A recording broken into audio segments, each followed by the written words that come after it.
विशेष धम्म देशना वर्षावास के अवसर पर विशेष धम्म देशना आज दिनांक 13 अगस्त 2020 हम ये देशना मूल पाली त्रिपिटक के ग्रंथों से दे रहे हैं, जहाँ पाली त्रिपिटक में तथागत भगवान बुद्ध की ओरिजिनल वाणी, मूल वाणी वहाँ पर संग्रहित है। जो तथागत बुद्ध ने सिखाया वो संग्रहित है। उन त्रिपिटक के अंगुत्तर निकाय ग्रंथ से कुछ सूत्रों पर आज हम चर्चा करेंगे। चिरं तिष्ठन्तु सद्धम्मो लोको हन्तु सुखी सदा। सद्धम्म इस पवित्र पावन धरती पर दीर्घ काल तक, लंबे काल तक टिका रहे और इस पवित्र धरती पर रहने वाले सभी लोगों को सुख मिले, शांति मिले, उनका जीवन मंगलमय प्रगति की दिशा में आगे बढ़ते जाए, सुख शांति की दिशा में आगे बढ़ते जाए। यही मंगल भावना, यही महाकरुणा तथागत भगवान बुद्ध की थी। और बुद्ध की जो धम्म देशना है, वो धम्म देशना हर एक व्यक्ति के उत्थान के लिए है, हर एक परिवार के उत्थान के लिए है, समाज के उत्थान के लिए है। क्योंकि बुद्ध का जो संदेश होता है वो मानवता के कल्याण के लिए, इसलिए बहुत महत्व का है हर एक व्यक्ति के लिए उस महाकारुणिक तथागत बुद्ध के देशना को सुनना, ऐकना, सुनना, जानना, क्योंकि उसमें बड़ा कल्याण समाया है, बड़ा कल्याण समाया है। इसीलिए तथागत बुद्ध कहते हैं, बहुजन हिताय बहुजन सुखाय देशथ भिक्खवे धम्मं, यानी बहुजनों के हित के लिए, बहुजनों के सुख के लिए, यानी अधिक से अधिक लोगों के हित और सुख हो, कल्याण हो, आदमियों का कल्याण हो, मनुष्य का कल्याण हो, स्त्रियों का कल्याण हो, महिलाओं का कल्याण हो, हर एक व्यक्ति का कल्याण हो। यही भावना तथागत बुद्ध के हृदय में प्रस्फुटित होती है और वो उपदेश देते हैं लोगों के उत्थान के लिए। आज हम अंगुत्तर निकाय के कुछ सूत्र पर संक्षिप्त में चर्चा करेंगे। वहां तो बड़ा विस्तार से कहा गया है मूल ग्रंथ में, लेकिन उनमें से कुछ संक्षिप्त में उन्हीं पर हम चर्चा कर रहे हैं। तथागत बुद्ध कहते हैं, नंबर 1, अंगुत्तर निकाय में जो बुद्ध ने कहा वो क्रमवार कहा, नंबर से कहा, नंबर 1, 2, 3, 4, तो इस प्रकार कि सामान्य लोगों के ध्यान में जल्दी रहे, ये उनका उद्देश्य था। तो इसलिए वो क्रमवार कहते थे, नंबर 1, नंबर 2, नंबर 3, 4 आदि, ऐसे आगे बढ़ते बढ़ते बुद्ध अंगुत्तर निकाय में उत्तरोत्तर आगे बढ़ते हुए लोगों के हित और कल्याण की बात करते हैं। इस ग्रंथ में तथागत बुद्ध ने 4 के बारे में बताया, जो 4 प्रकार के भय आदमी को रहते हैं। कौन सा 4 प्रकार का भय? जो व्यक्ति पानी में उतरता है तो पानी में उतरते समय 4 प्रकार के भय उसके मन में होते हैं। कौन सी 4? एक भय होता है कि लहरों का भय, यानी जब समुद्र के पानी में वो जा रहा है यात्रा कर रहा है समुद्र के पानी से, तो एक डर लगा रहता है कि लहरों का डर, कि समुद्र की लहरें कभी जोर से न आ जाए, शांत रहे तो बहुत ही अच्छा, लेकिन वो डर बना रहता है समुद्र में यात्रा करते समय। उसी प्रकार समुद्र में या बड़े तालाब के पानी में यात्रा करते समय, जाते समय, नंबर 2 का भय होता है, वो होता है मगरमच्छ का भय। ये क्रोकोडाइल, मगरमच्छ, ये कहीं पर हमको हमला ना करे। ये बड़े तालाब में, बड़े जलाशय में होते हैं, तो इसलिए डर बना रहता है, मगरमच्छ का डर। फिर तीसरा डर है, कोई नदी के पानी में या तालाब के पानी में या कोई समुद्र के पानी में भी उतरते समय एक भय बना रहता है, भंवर का भय, कि भंवर नदी में कहाँ कैसा भंवर आ जाएगा वो पता नहीं चलता है, तो उसका भी डर आदमी के मन में बना रहता है, और बुद्धिमान आदमी के मन में बना रहना चाहिए। इसी प्रकार चौथा भय है पानी में उतरते समय, वो है महामच्छ का भय। तो कभी कभी समुद्र में इतनी महान बड़े बड़े महामच्छ होते हैं, बड़ी बड़ी मछलियां होती है कि आदमी से भी बहुत लंबी, बहुत बड़ी आकार में भी, वजन में भी, शक्ति में भी बहुत बड़ी। तो जब समुद्र में कोई यात्रा करते हैं तो उस समय ये भी भय बना रहता है, महामच्छ का भय। फिर आगे दूसरे इसमें तथागत बुद्ध बताते हैं कि 4 प्रकार की आभा होती है, प्रभा होती है 4 प्रकार की। तो कौन से 4 प्रकार? एक है आभा चंद्रमा की आभा, चंद्रमा की आभा, चंद्रमा की शीतल प्रभा आभा बहुत आनंद देती है, तो ये एक। दूसरी है सूर्य की आभा, सूर्य की प्रभा, सूर्य की आभा, वो भी बड़ा आनंद देती है। जब सुबह सूरज उगता है तो उनकी आभा को देखो, प्रभा को देखो, कितना आनंद होता है। जब सूर्य का सूर्यास्त हो जाता है तब भी उसकी आभा को देखो तो बड़ा आनंद होने लगता है। तो ये होती है सूर्य की आभा। इसी प्रकार अग्नि की आभा, जो अग्नि जल रही है अग्नि, तो उसकी भी आभा होती है, उसकी भी प्रभा होती है, आभा होती है अग्नि की। और चौथी आभा होती है प्रज्ञा की आभा,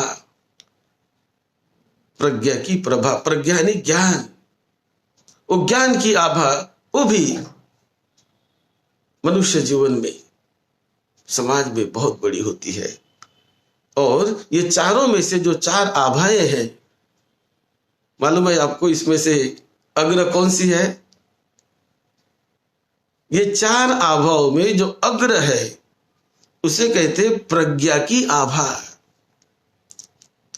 प्रज्ञा, ज्ञान, ये अग्र होता है, उसका असर अग्र होता है। कैसे? प्रज्ञा की आभा यानी ज्ञान की आभा, वो तो इस धरती पर भी फैलती है।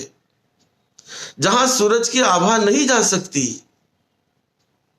वहां भी प्रज्ञा की, ज्ञान की आभा, ज्ञान का असर, ज्ञान की किरणें वहां भी पहुंचती है। जिस दिशा में सूरज होता है वहां तो सूरज की किरणें हैं, लेकिन पृथ्वी के दूसरी दिशा में वहां सूरज की किरणें एक समय नहीं पहुंच सकती। वो एक जगह पहुंचेगी तो दूसरे जगह नहीं पहुंचेगी, वो जब वहां उगेगा तब पहुंचेंगी। लेकिन प्रज्ञा की आभा जो है, प्रज्ञा का असर होता है, वो असर जहां सूरज है वहां भी है, और जहां सूरज नहीं है, जहां रात्रि का अंधेरा है, जहां सूरज की रोशनी नहीं है, वहां भी ज्ञान की आभा, प्रज्ञा की आभा अपना असर दिखाती है। इसी प्रकार ये जो आभा है 4 प्रकार की तथागत बुद्ध ने बताया। बुद्ध बड़ा विश्लेषण करते हैं। ये 4 प्रकार की आभा ये इस लोक के लिए है। जो हम अपने आंखों से इस लोक को देखते हैं, लेकिन ये आभा परलोक के लिए नहीं है, इस ग्रह के लिए है, इस पृथ्वी के लिए है। दूसरे पृथ्वी पर यह आभा सूरज की नहीं जाती। दूसरे पृथ्वी पर या दूसरे ग्रहों पर, दूसरे जिसे कहते हैं तारामंडल या आकाश गंगा है कहते हैं दूसरे, या जिसे कैसे गैलेक्सिया, उन गैलेक्सियों में इस सूरज की आभा नहीं जाती, इसकी किरणें नहीं जाती, दूसरे विश्व में नहीं जाती। लेकिन जो प्रज्ञा की किरणें हैं, वो प्रज्ञा की किरणें इस लोक में भी, दूसरे लोक में भी, और भी कहीं, जहां कहीं लोक हो, जहां कहीं चित्त गमन करता है, वहां हर जगह प्रज्ञा की आभा पहुंचती है। और इसीलिए प्रज्ञा की आभा, प्रज्ञा का असर, प्रज्ञा का प्रकाश, ज्ञान का प्रकाश, इन्हें अग्र माना गया, उसे उत्तम माना गया, अग्र माना गया, श्रेष्ठ माना गया सभी आभाओं में। उसी प्रकार और बुद्ध कहते हैं नंबर 3 में, फिर 4 प्रकार के इंद्रियों की बात तथागत बुद्ध ने कही। 4 प्रकार के इंद्रिय होते हैं। कौन से 4 प्रकार? एक है श्रद्धा इंद्रिय, यानी श्रद्धा का मन में निर्माण होना, इसे इंद्रिय कहा जाता है। ये हाथ पांव कान नाक जैसे हमें नहीं दिखाई देता, जैसे हमें हाथ हमारे दिखाई देते हैं, हमें आंखें दिखाई देती है, कान दिखाई देते हैं, लेकिन श्रद्धा दिखाई नहीं देती। ये तो एक अदृश्य रूप में काम करने वाला एक शक्ति, इसे शक्ति भी बाद में बुद्ध शक्ति भी कहते हैं उसे, लेकिन श्रद्धा इंद्रिय मनुष्य के जीवन में बहुत लाभदायक होता है, बहुत कल्याणकारी। इसलिए श्रद्धा, इसे हर एक व्यक्ति ने अपने भीतर श्रद्धा को बढ़ाना चाहिए, उस श्रद्धा इंद्रियों को विकसित करना चाहिए। श्रद्धा हमारे मन में बढ़नी चाहिए, और श्रद्धा वो भी अंधश्रद्धा नहीं, श्रद्धा ज्ञान के ऊपर आधारित श्रद्धा, श्रद्धा विज्ञान के ऊपर आधारित श्रद्धा, श्रद्धा सच्चाई के ऊपर आधारित श्रद्धा, झूठाई पर नहीं, असत्य पर नहीं, सत्य पर, सच्चाई पर, और कॉन्फिडेंस। तो श्रद्धा ये बहुत बड़ा कल्याणकारी इंद्रिय माना जाता है मनुष्य के जीवन में। ये श्रद्धा, ये पहला इंद्रिय। फिर दूसरा वीर्य इंद्रिय। नंबर 2 में बुद्ध कहते हैं वीर्य, वीर्य यानी शक्ति, कुछ करने की धमक, कुछ करने का पूरा हौसला। तो ये एक शक्ति है, आध्यात्मिक शक्ति। ये भी दिखती नहीं हमें, लेकिन ये मन की शक्ति है, मन के साथ जुड़ा हुआ ये वीर्य इंद्रिय होता है। वीर्य यानी उत्साह, एफर्ट, बल, ऐसा उसे कहा जाता है। तो वीर्य इंद्रिय ये दूसरा। तीसरा है स्मृति इंद्रिय। स्मृति यानी याददाश्त ही नहीं, याददाश्त को भी स्मृति कहते हैं। स्मृति का अर्थ बहुत अलग अलग पहलू में आता है। स्मृति का अर्थ याददाश्त भी होता है, लेकिन स्मृति का सही अर्थ जो है तथागत बुद्ध ने जो बताया, वो स्मृति का मतलब जागृत भाव, अवेकनिंग, अवेयरनेस। इसे बुद्ध ने स्मृति कहा, अवेयरनेस। तो अवेयरनेस अपने में निर्माण करना, अपने शरीर के प्रति हम जागरूक हो जाना, जागरूक रहना, अपने कार्यों के प्रति हम जागरूक हो जाना, अपने चित्त के प्रति, मन के प्रति जागरूक हो जाना, ये एक इंद्रिय है। इसको बढ़ाना चाहिए हर एक बुद्धिमान आदमी ने। जागरूक भाव बढ़ाना चाहिए। सतर्कता कहते, जागरूकता कहते, अलर्टनेस कहते हैं, अवेकनिंग कहते हैं अंग्रेजी में। तो ये इंद्रिय है। इसका जतन हमने करना चाहिए और इसको हमने आगे बढ़ाना चाहिए, बड़ा कल्याण होगा। उसके बाद चौथा है समाधि इंद्रिय। इसे भी बुद्ध ने इंद्रिय कहा। ये दिखता नहीं, लेकिन ये मन की शक्ति है। समाधि यानी कॉन्सेंट्रेशन, मन की एकाग्रता। तो ये मन की एकाग्रता को बढ़ाना, उसको विकसित करना, ये बड़ा कल्याणकारी होता है हर एक इंसान के लिए, हर एक महिला के लिए, हर एक पुरुष के लिए, हर एक विद्यार्थियों के लिए, सभी के लिए। ये जो मन की एकाग्रता को बढ़ाना, मन की शक्ति को बढ़ाना, जो जो व्यक्ति बढ़ाएगा वो इसका लाभ पाएगा। जो नहीं बढ़ाएगा, इस समाधि इंद्रियों को नहीं बढ़ाएगा, वो वंचित रह जाएगा, वो दूर रह जाएगा। इसलिए बुद्धिमान आदमी ने इस समाधि इंद्रियों को, यानी concentration of mind, power of concentration of mind, इसे समाधि इंद्रिय कहते हैं। तो ये बड़ा लाभकारी, बड़ा कल्याणकारी होता है। इसी प्रकार फिर आगे और बुद्ध कहते हैं 4 प्रकार के बल होते हैं। जैसा यहां बुद्ध ने इंद्रिय कहा, अभी 4 बल की बात बुद्ध एक सूत्र में बताते हैं। बल यानी शक्ति, पावर। तो कौन से 4 प्रकार के पावर, कौन से बल? उसमें पहला बल है श्रद्धा बल। वहां बुद्ध इंद्रिय कहते हैं, अभी यहां उन्हें वो बल कहते, बल यानी शक्ति, पावर। तो जिनके हृदय में जितनी अधिक शक्ति है श्रद्धा की, उतना उसका कल्याण होगा, उतना उसका मंगल होगा, क्योंकि वो पावर है, शक्ति है। श्रद्धा की शक्ति से ही हम अच्छे धम्मवान बन सकते हैं। श्रद्धा के शक्ति से ही हम अच्छे ज्ञानी बन सकते हैं। यानी ज्ञान के प्रति श्रद्धा हमारे मन में हो, तो हमें कुछ बनना है, तो वो श्रद्धा तो मन में चाहिए, विश्वास तो चाहिए, वो पाने का, बनने का कॉन्फिडेंस तो चाहिए। श्रद्धा को अंग्रेजी में कॉन्फिडेंस कहते हैं। केवल फेथ नहीं, विश्वास नहीं, कॉन्फिडेंस, बल, ये शक्ति है। और ये शक्ति फेथ अपने आप पर, अपने कर्मों पर, अपने कार्यों पर, अपने विचारों पर, अपने निर्णय पर, जो हम निर्णय लेते हैं उस पर हमें पूरा विश्वास होना चाहिए। ये निर्णय मैंने पूरी तरह जागरूक भाव से लिया है और वो निर्णय अच्छा है, सबके लिए हितकारी है। तो इसे कहते श्रद्धा बल।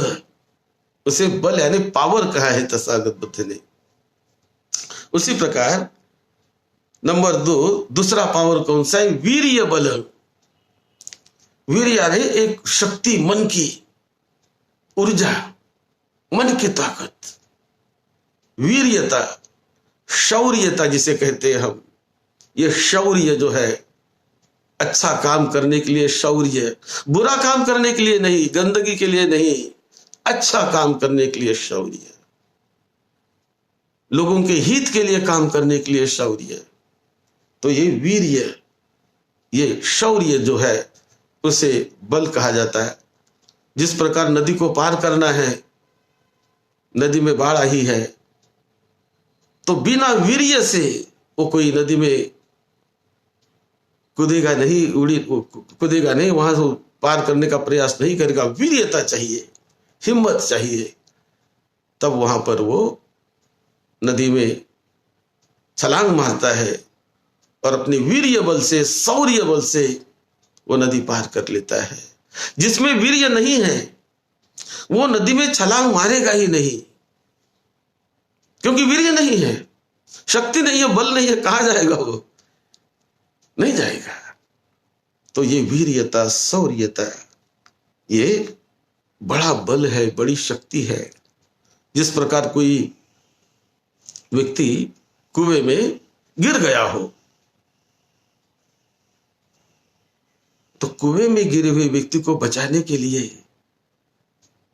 किसी बलवान व्यक्ति ने, किसी वीरशाली शौर्यशाली व्यक्ति ने ही, शौर्यशाली व्यक्ति, बलवान व्यक्ति वही वहां पर जिसको तैरना याद है, जिनमें वो वीर्यता है, हिम्मत है, वही वहां पर वो कुएं में वो जाता है, कुएं में कूदता है और डूबते हुए व्यक्ति को बचा लेता है। तो वीर्यता चाहिए, डर नहीं चाहिए, शक्ति चाहिए, शौर्य चाहिए, और वो भी उसका अनुभव भी चाहिए। ऐसा नहीं कि कोई भी आदमी अपने ऐसा कुछ करने लगे तो अपनी जान गंवा देगा, ऐसा नहीं। तो पहली बात उसमें वो याद, उसको तैरना भी आना चाहिए, कला भी उसको मालूम होनी चाहिए, क्योंकि ये गुण है, ज्ञान है। तो इसीलिए ये वीर्य बल, कॉन्फिडेंस, ये उन्हें बुद्ध ने बल माना है, शक्ति माना है, और यह शक्ति की जरूरत हर एक व्यक्ति के लिए है। हम इस शक्ति को अपने में बढ़ाते रहे तो कल्याण होगा हमारा। फिर नंबर 3 में बुद्ध कहते हैं स्मृति बल। स्मृति यानी सती बल, उसको पाली में कहते हैं सती बल। सती यानी जागृत भाव, यह भी बल है, यह भी शक्ति है। जिसमें जागृत भाव अधिक से अधिक होगा उसका बड़ा कल्याण होगा, बड़ा मंगल होगा। जिसमें जागृत भाव का अभाव है, सम्यक स्मृति का अभाव है, वो दुर्बल रहेगा, वो आगे नहीं बढ़ पाएगा। तो इसलिए ये जो सती बल माना जाता है उसे, ये तथागत बुद्ध ने सिखाया किस प्रकार हमने अपने सती बल को बढ़ाना चाहिए, ये बुद्ध ने सिखाया। फिर चौथा कहते हैं समाधि बलं। समाधि यानी कॉन्सेंट्रेशन ऑफ माइंड। जैसा मैंने जब कहा, तो समाधि को बुद्ध ने इंद्रिय भी कहा और उसे बुद्ध ने बल भी कहा, शक्ति भी कहा, पावर भी कहा। तो इसलिए ये पावर, ये शक्ति हर एक बुद्धिमान व्यक्ति ने अपने में बढ़ाने का प्रयास करना चाहिए कि मुझ में ये पावर बढ़े, मुझ में ये शक्ति बढ़े। ये दिखती नहीं, लेकिन भीतर के भीतर अभ्यास करने से, प्रयास करने से भीतर ही भीतर ये शक्ति बढ़ते रहती है, विकसित होते रहती है। अपने आप नहीं विकसित होती, प्रयास करने से, अभ्यास करने से, उस रास्ते पर चलने से, और फिर वो व्यक्ति शक्तिशाली बनता है। भीतर की शक्ति, अंतर मन की शक्ति, कितना कल्याण होगा, कितना मंगल होगा। ये शक्ति यदि हम बढ़ाते हैं, जो जो बढ़ाएगा उसका कल्याण होगा, वो तैर जाता है। जो नहीं बढ़ाएगा वो वंचित रह जाएगा, वो पिछड़ा रह जाएगा, वो नहीं आगे जा पाएगा। तो इसलिए तथागत बुद्ध ने कहा इस शक्ति को बढ़ाओ। हर एक बुद्धिमान व्यक्ति ने इसे अपने भीतर जगाने का प्रयास करना चाहिए, अपने भीतर बढ़ाने का प्रयास करना चाहिए। जीवन धन्य होगा, कल्याण में बनेगा। फिर और भी दूसरे सूत्र में बुद्ध कहते हैं 4 प्रकार के भय होते हैं। अब यहां और भी अलग भय की बात तथागत बुद्ध ने कही। कौन से 4 प्रकार के भय? भय यानी डर, 4 प्रकार के। एक है बुद्धिमान व्यक्ति के लिए जो मुक्ति के रास्ते जाता है, उनके लिए एक है जन्म का भय, यानी जन्म, मेरा जन्म जो होता है, जन्म अच्छी जगह पर होवे, ऊंचाई पर मेरा जन्म होते रहे, इस प्रकार के वो डर बना रहता है। और जो मुक्ति के मार्ग पर चलता है वो तो जन्म से ही दूर रहना चाहता है कि मैं परम मुक्त का जीवन जीते रहूं, जन्म मरण के चक्र से मैं निकल जाऊं, इस प्रकार का वो सोचता है। तो वो एक डर बना रहता है, जन्म का डर। फिर दूसरा डर है जरा भयं, जरा यानी बुढ़ापा होने का भय। तो तारुण्य में, युवा अवस्था में समझ में नहीं आता है, लेकिन जैसी जैसी उम्र बढ़ते जाती है तो एक डर बना रहता है कि बूढ़ा तो मुझे होना है, बूढ़ा तो होऊंगा ही, लेकिन बुढ़ापे में भी मैं मजबूत रहूं, स्वस्थ रहने का प्रयास करूं, अच्छे अपने शरीर को, मन को स्वस्थ बनाते रहूं। तो ये भय कि अस्वस्थ न हो जाऊं मैं बहुत जर्जरित न हो जाऊं मैं, तो ये भय बुद्धिमान आदमी के मन में होता है। बुढ़ापा तो है, आने वाला है, लेकिन वो बहुत जर्जरित करने वाला ना आए, मुझे दुखी व्यथित करने वाला ना आए।